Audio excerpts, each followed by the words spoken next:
மற்றொரு அண்மை செய்தியை பார்த்து வருகிறோம். ஐபிஎல் போட்டிகளின் போது நூதன முறையில் பார்வையாளர்களின் செல்போன்களை திருடிய கும்பலை போலீசார் கைது செய்துள்ளனர். இதுகுறித்த கூடுதல் விவரங்களை செய்தியாளர் சுப்பிரமணியன் வழங்க கேட்கலாம்.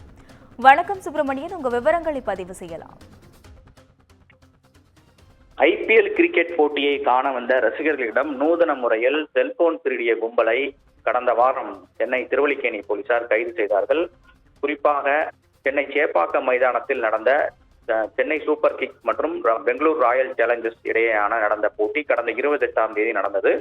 அப்போது போட்டியை காண வந்த ரசிகர்களிடம் கூட்டத்தை பயன்படுத்தி வடமாநில கும்பல் நூதனமான முறையில் செல்போனை திருடியது. கிட்டத்தட்ட 30க்கும் மேற்பட்ட செல்போன்களை ஒரே நேரத்தில் திருடியது தொடர்பாக திருவல்லிக்கேணி போலீசார் வழக்கு பதிவு செய்தார்கள். அதே போல அங்க இருக்கக்கூடிய சிசிடிவி காட்சிகள் மற்றும் பல்வேறு தொழில்நுட்பங்களை பயன்படுத்தி அந்த கும்பலை அடையாளம் காணக்கூடிய முயற்சியில் ஈடுபட்டார்கள். அந்த கும்பல் ஜார்க்கண்ட் மற்றும் மேற்கு வங்க மாநிலத்தை சேர்ந்தது என்பது தெரிய வந்தது. வேலூரில் லாட்ஜ் எடுத்து தங்கி இருந்து அங்கிருந்து சென்னை வந்து செல்போன் திருட்டில் ஈடுபட்டது மட்டுமல்லாமல் பெங்களூரிலும் இதே போல கைவரிசையை காட்டியதை போலீசார் கண்டுபிடித்தார்கள். அந்த கும்பலை சேர்ந்த ராஜ்குமார், ஆகாஷ், விஷால், கோபிநாத் உள்ளிட்ட 8 பேரை, அதில் 4 பேர் சிறுவர்களை பயன்படுத்தி இவர்கள் செல்போன் திருட்டில் ஈடுபட்டதை போலீசார் கண்டுபிடித்தனர். 8 பேரையும் சிறையில் அடைத்திருக்கிறார்கள் போலீசார்.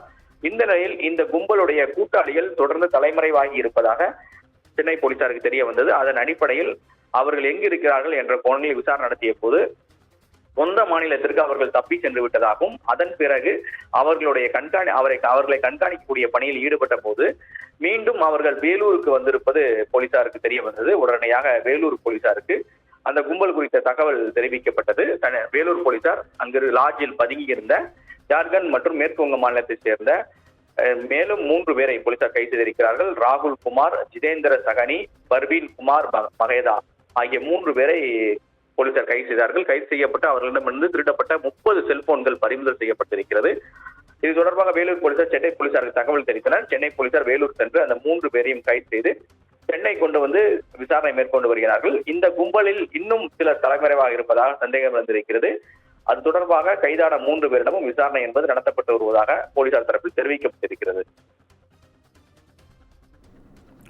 கூடுதல் விவரங்களுக்கு நன்றி சுப்பிரமணியன்.